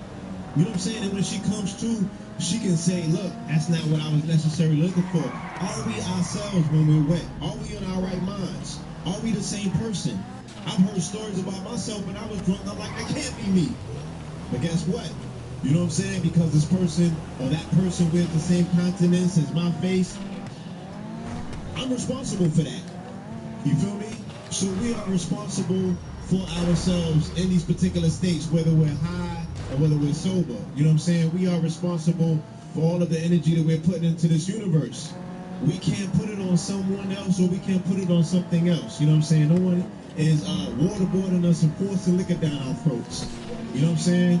No one is pulling our mouths open and making us inhale any sort of, marijuana and things of that nature. No one is pulling our mouths open all wide and dropping pills and what have you and kicking us in the ass, sending us on our way. These are things that we're doing voluntarily for the buzz. This is things that we're doing voluntarily, you know what I'm saying, to get in the mood, to get in the groove, or whatever it is that we're doing. And these particular actions have ramifications, repercussions. And we are sitting here talking about the ramification or repercussion based on what this brother, you know what I'm saying, participated in. I wasn't there on that night. Brother Richie wasn't there on that night. You know what I'm saying? So we don't know exactly what transpired or how it transpired, you know what I'm saying? And you know, what it particularly led to, we're only hearing about the story later on. You feel me? But we do know that drugs play a particular part in regards to how people are finessing women these days for their whether it's right or wrong, I can't expertly say. You know what I'm saying? I can say this. Like, we're out here at the Michael Jackson celebration. I had a caseload of water. I was trying to sell water to sisters over. You know what I'm saying? They wanted nutcrackers. Now, for the listening audience, somebody that know what a nutcracker is, a nutcracker is a mixture between alcohol and juice. So I noticed, like, when we were selling water, they would make sure that the top of the water was fastened, right? Because there's reports that people will take empty water bottles and they'll fill it up with water in the bathtub and shit like that, and repackage it and try to sell it to people.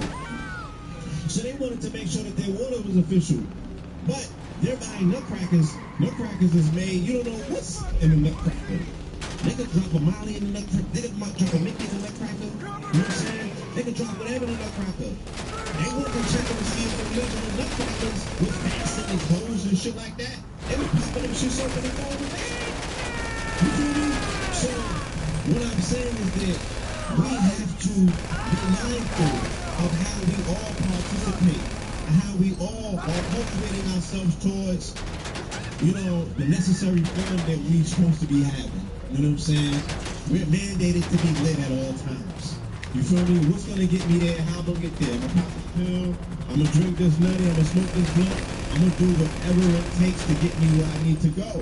Because shit, it seems that that's what I woke up and came outside for. For many people, you would think that's what I was born for.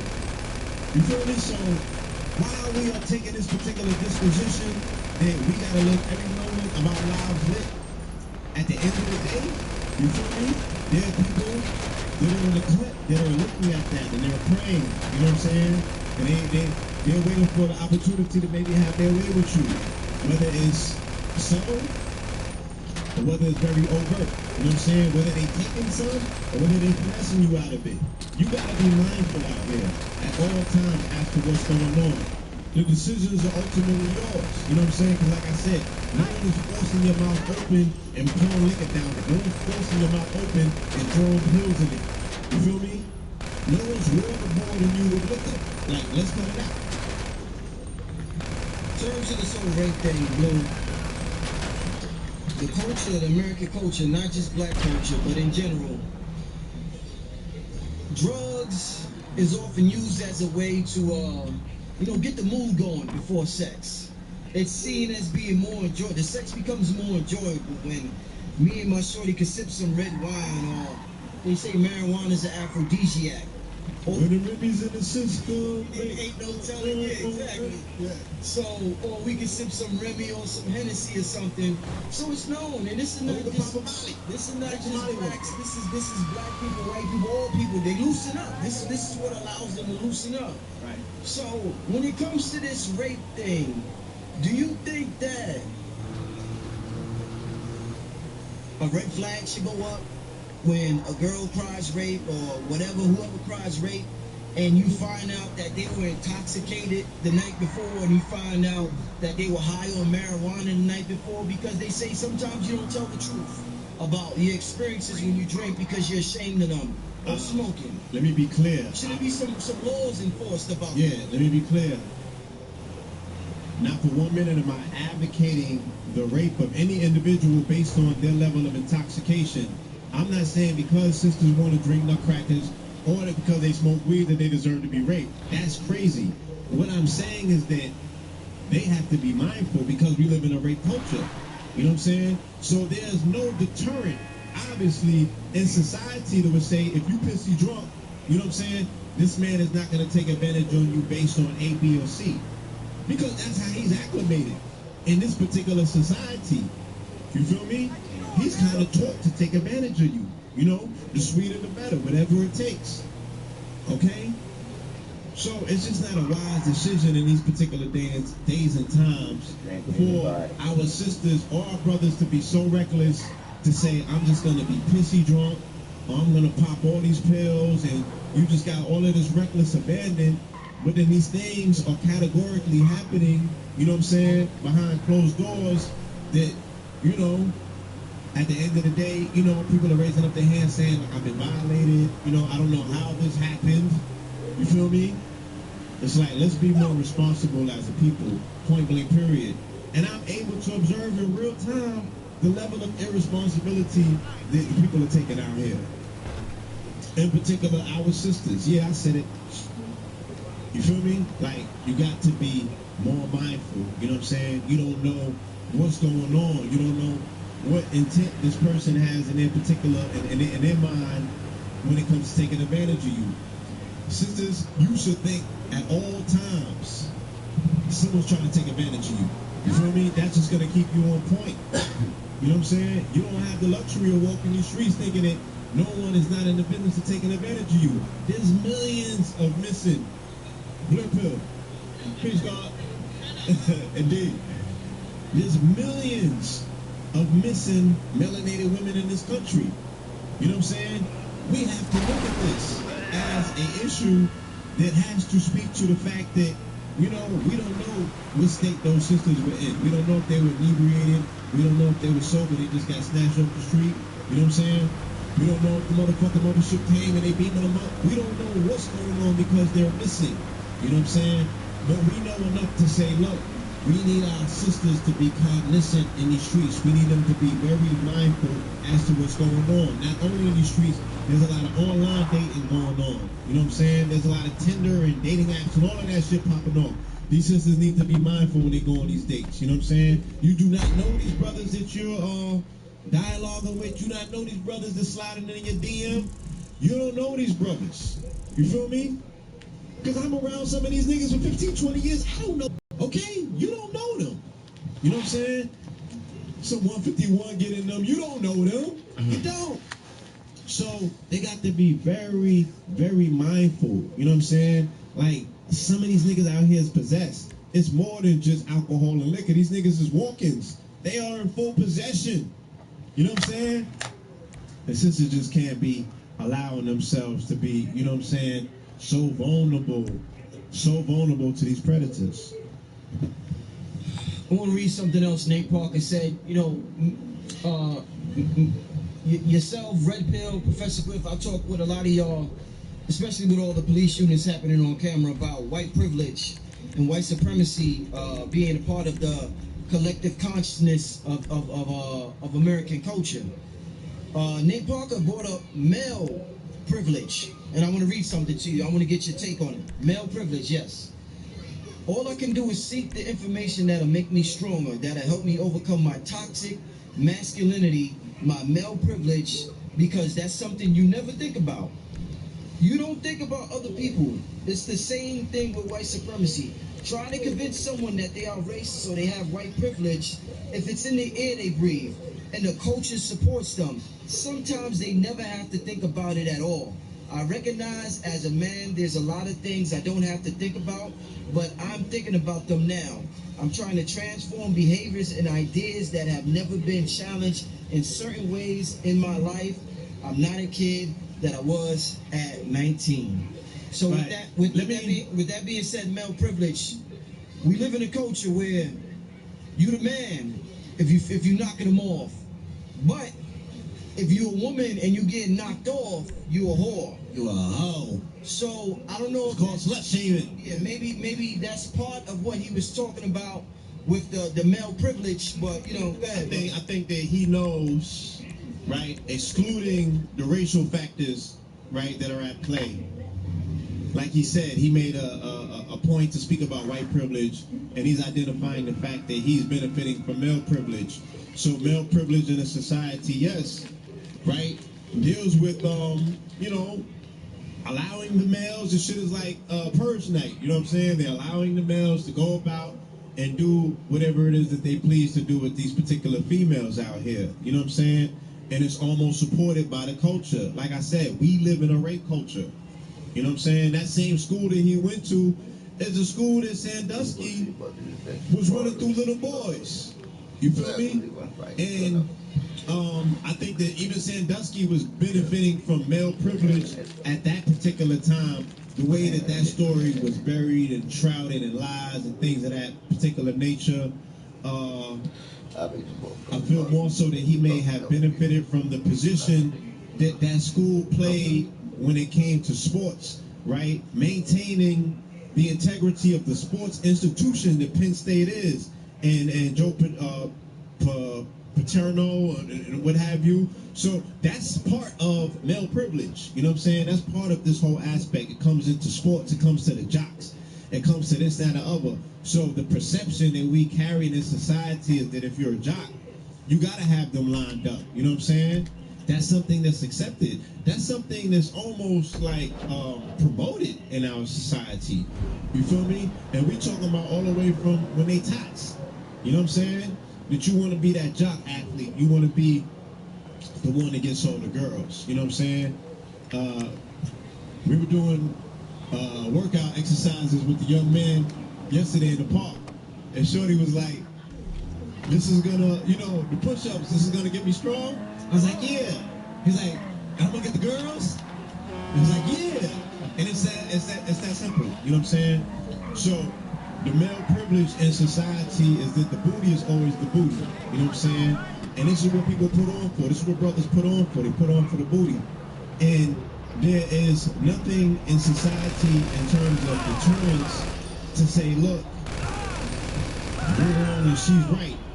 In these particular cases, it's very hard to prove these rape cases. I've been following what's been going on in these colleges, and you know what I'm saying, when the young women speak out about the reckless nature of campus life, because they're getting raped categorically left and right. You know what I'm saying? This is not a race thing necessarily, more so than, like the brother said, is dealing with male privilege, especially as it pertains to these campuses, which are incubators, right?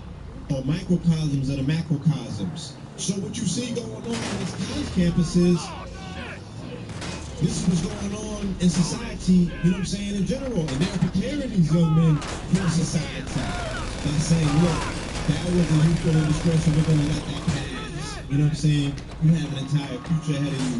That woman that you raped, she'll get over it. That's how they carrying it. You know, it's a weird dynamic because on the flip side of that, when you talk about male privilege and males being allowed to take advantage of women because of the junk culture that we live in, you also have the aspect of the women are allowed to take advantage and sexually molest the young boys in school, and it's looked at as being cool. Teachers, year after year after year, these teachers are fucking these boys in these high schools and in these elementary schools. And everybody laughs. People on the news damn near laugh about it. On the radio they laugh. On the television they laugh. The shit is a joke when these older women is out here fucking these young boys. So what happens when male privilege becomes woman privilege? It's the dynamic there. Bro, again, peace. That is part of male privilege.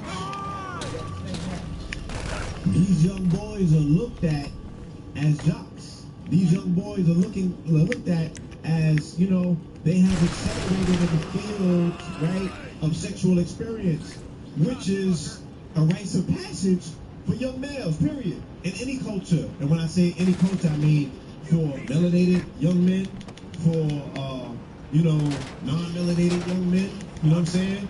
It's something that we are, you know, we're taught that we have to go through, you know what I'm saying? And we are taught that, you know, the more the merrier, you feel me? Like, don't just get your experience with one young lady, you know what I'm saying? Get as many as you can. So a young man is 13 or 14 and his teacher's 24, 25, 26 and she's giving him the draws, you know what I'm saying? He's going to be looked at exactly as that, a young man. They're like, oh, you cut your teeth young, you know what I'm saying? There must have been something in you that was irresistible to her. She couldn't control herself, you feel me? And that's just how it's looked at, you know what I'm saying? There's never nothing that's going to be done to him. She's going to jail, right? Because they're saying that that's rape, of course, right? Because she had sex with a minor, right? Even if she's not taking it, quote unquote, they're saying that there was a misappropriation based on an age difference. So she's going to go to jail. He's going to sit back, right? Based on his experience, he's going to be able to get a twirly with whoever, you know what I'm saying? He can use that on his resume to look, I'm seasoned. You know what I'm saying? I'm seasoned. I got cases on my shit, like. So he's gonna be able to accelerate in this particular pecking order. You feel me? So the next shorty that he deal with, it can't be a little girl because he got acclimated by a grown woman. You know? So what's happening is that when these young women finish their term, they come home and they're marrying these young dudes. I don't know, man. Like, I don't really know what's going on. You know, it's funny that you mentioned it because I was doing my research on some of these cases because they just kept popping up. And might I say, these young women were attractive. You know what I'm saying? Where I'm scratching my head and I'm like, damn, like, that's very true. Yeah, they can't find no counterparts that are their age and their town. So, again, when we're talking about psychology, sex is a very interesting topic, you know what I'm saying? Especially in this particular country and how it pertains to the developing Western psychology. What's going on in these women's minds? What's going on in these women's head categorically across the board where you almost see the same phenotype? They damn near be the same age. They kind of look the same. You know what I'm saying? But they're going for the 13 and 14-year-old boy. I don't know. I don't get it. You know what I'm saying? But, yeah, they serving them up. You know what I'm saying? They serving them up. They don't take no time, you know, hitting them over X amount of years and setting them out to dry, what have you. But I can't really speak on, you know what I'm saying, what exactly is the cause of what's going on. How do you feel about black women or women in general, regardless of how important we may think Birth of a Nation is for people to see? You know, we talked about it last year. Finally, a movie about Nat Turner. We've been asking for that for decades. People have been saying, yo, why don't they make a movie about Nat Turner? Now we have it where there's a contingency of women who don't want to support it because of the rape allegations. Are you comfortable with that? Does that let me ask you a question, because I might not be 100% mindful of remembering. Was rape or sexual misappropriation a catalyst for what Nat Turner did initially in the revolt? I'm not sure. Yeah, that would be an interesting dynamic to look into. You know what I'm saying? I know in situations, of course, like Emmett Till and other things like that, we know that, yeah, the sexual misappropriation with white women were catalysts for these particular Hello, you're situations through to and Pegasus instances. Lifestyle Management. How can I help? Thank you, sir. Your spectacular aircraft is now ready for you at our nearest airfield. Parker's film comes as no surprise. You know what I'm saying? We are in the cusp, you know what I'm saying? We are on the precipice, as we continuously mentioned on this channel, of possibly having a female president. You know what I'm saying? We identify this age and this era that we're in as the Kali Yuga. You know what I'm saying? We know that there's a very feminine aspect about, you know, the days and the times that we're in. So, you know, this whole aspect of women empowerment and everything else coinciding with the fact that, yeah, this brother may have made a monumental film about a time long gone, you know, but he doesn't fit the bill anymore because he's a transgressor of that feminine principle, and that's all the women see. You're a transgressor, all things feminine, we're going to wash you up. Okay, so that's what I see in terms of the campaigns that have been ensuing on the internet, and a lot of it is being led by melanated women. Okay. What is this for? Did you hear about the sister? Did you hear about the Nate Parker and the rape allegations? Are you? What's it? Okay. Do you want me to give you? What's interesting to me is that it's about that it came out right before the movie's coming out, so I kind of side-eyed on that. But I don't, like I said, I don't know the information, I haven't read anything about it. But I think we should still support that movie because you'd be surprised how many people don't know who Nat Turner is. Right. People are like in their mid-20s and out, they don't know who Nat Turner is. They need to educate themselves. So if this movie can help them educate themselves, so be it. As a woman, what does it mean to you in terms of educating people as to who Nat Turner is?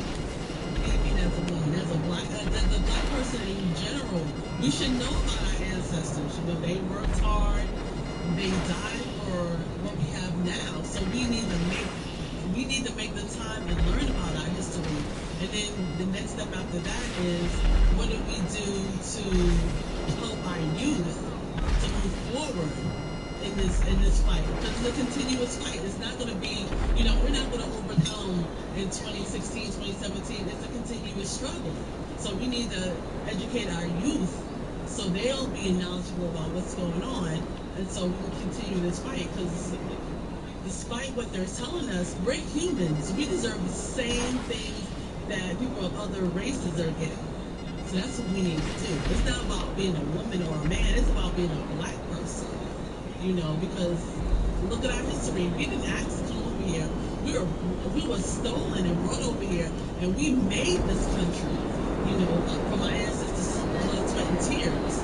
You know, people need to learn their history. Stop with the, you know, I don't want to watch Roots. No, honey, that's our history. If you don't know about slavery, you need to know our history. You need to know about other things. There are a lot of freedom fighters out there that we don't know. Educate yourself. The information is out there. Make the time. Like you make the time to get turns out and get lit. Make the time to educate yourself about our history, about our ancestors and how they fought for us. That's what you need to do. So Nate Parker could definitely depend on you for support. I'm supporting Nat Turner. Okay. That's who I'm supporting. You know, Nate's doing this thing, but I'm supporting Nat Turner. You know, but there's a whole lot of other people that we don't know about. People need to educate the Sojourner Truth. You know what I'm saying? People know Harriet Tubman, she did her thing. Sojourner Truth did her thing too. You know, like, learn our history, both. If anything, learn our black history. Get those, you know, learn about our people. ask you a personal question. Are you voting this year? Let me tell you something. I am a woman in her 40s. I've been voting ever since I was 18 years old. My grandmother, God bless her soul, she used to call me and my brothers on every election. She was like, yeah, make sure you go out and vote because I did a whole lot to make sure you guys have the right to vote. So, here we are. Educate yourself on your politicians. Don't go by what's hype or whatever. No, educate yourself. If you need to vote independent, you do that. Let the government know, like, you know what, you're not rocking with that one or that one because we're supposed to educate yourself on who these politicians are. There's the independent politicians that you don't know about. Educate yourself on these politicians and vote for who you want. Know about what's going on in the government. Get yourself involved in community. Know who your community servants are, your community elected officials are. Know those people. There's meetings every month by these people. Go to those meetings. Ask your questions. Get involved. You have this right. It's there. Make the time to do it. Once again, you can get turned up and lit and shit. Excuse my French. But know about what's going on in your community and get involved. Go to your police precinct. We ready to go? Okay. So, I'm not going to ask you who you voting for, but you are voting this election cycle? Absolutely. Come on now. If I don't vote, it'll be a... Come on now. I can't get no commentary from the ladies. Beautiful, melanated. Sister, not 1 minute? I can't get 1 minute of your time? Huh? Your cab? Your Uber? Yes. So, hey, you heard it from the sis, you know what I'm saying? Expert commentary from our beautiful sisterins, you know what I'm saying, out here in these Brooklyn streets. I don't know what else to say.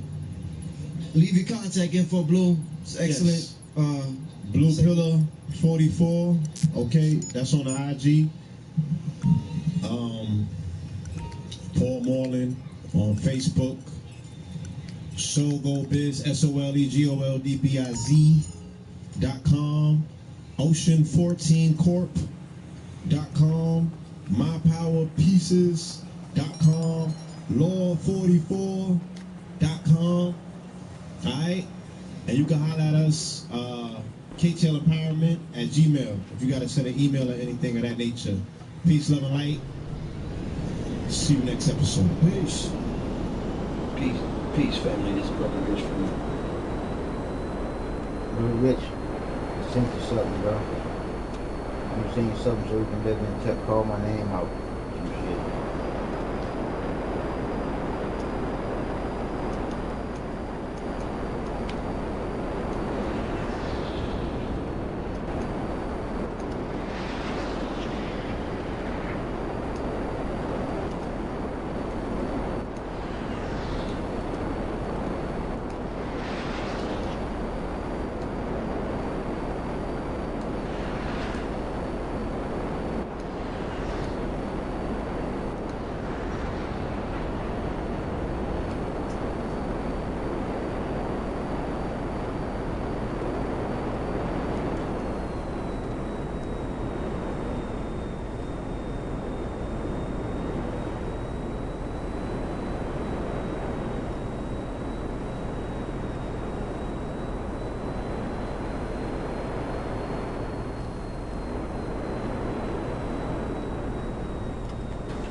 something how they got a shadow. You piece of shit! You see how these people made this game, man?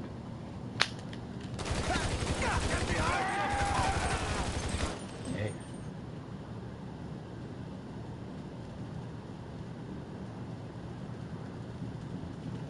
You want to play with me?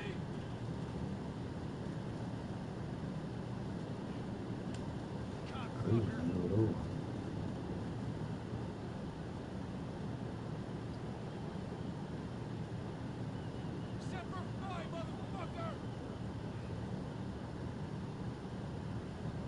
Dick!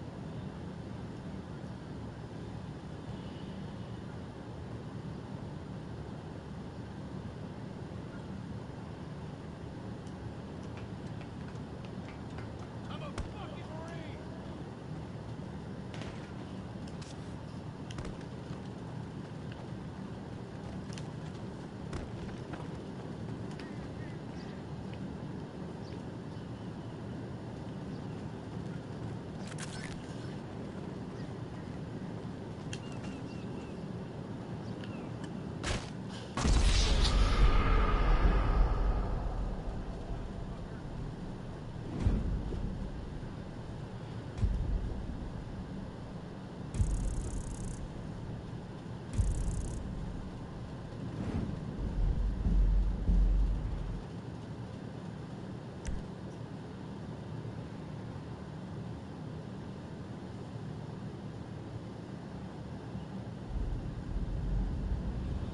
Do his leg, give me some sleep.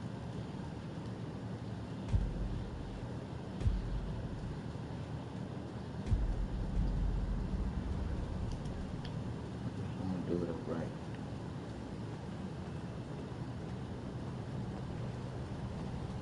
Gonna say bottom at the entrance. And roll to the front. Sorry, man, my wife is giving me shit. Without a goddamn, motherfucker!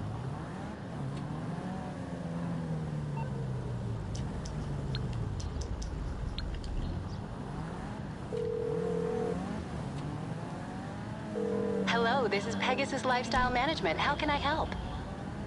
Your beautiful new aircraft is waiting at our nearest airfield. We hope you're very happy, sir.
You scumbag!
Oh, hell, that thing will take down a moose.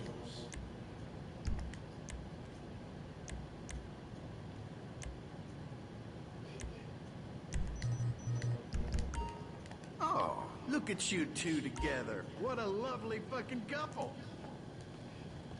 Hey, what's going on, brother? Hello.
Video game came a long way for. It's a pleasure doing business with you. I mean, a long way. So I'll say to you, until next time.